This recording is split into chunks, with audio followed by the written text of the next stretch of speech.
Bugün keçmişə baxdıqda hər kəs görür ki, bir dənə də olsun adımız situativ xarakter daşımırdı, avantura xarakter daşımırdı və mənasız deyildi. Və biz ümumiyyətcə mənasız addımlar heç vaxt atmırıq və atmamışıq və atmayacağıq.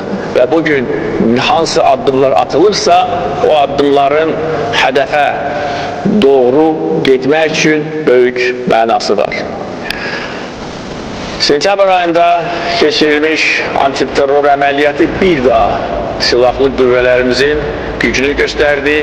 Cəmi bir neçə saat ərzində Ermənistan ordusunun təxminən 15 minlik ekspedisiya korpusu tamamilə iflic vəziyyətinə salınmışdır və onlar ikinci dəfə kapitulyasiya aktına imza atmağa məcbur olmuşdur.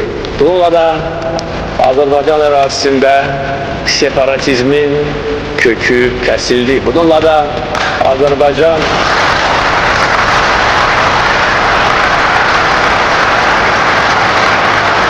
mən Azərbaycanın istənilən yerində səs verə bilərdim, ancaq hesab etdim ki, Xankəndidə səs verməyim daha düzgün olar. Məhz Xankəndidə hələ 80-ci illərin sonlarında xalqımıza qarşı qanlı cinayətlər başlamışdır.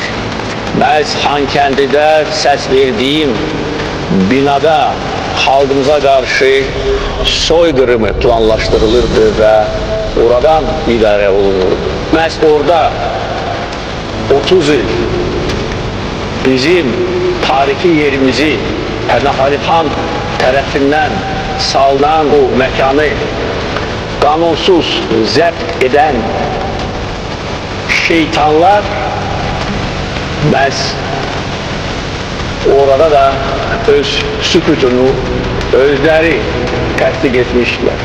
Təbii ki, məcburən. Və orada verdiyim səs, o kutuya attığım bülten sadəcə olaraq bülten deyil.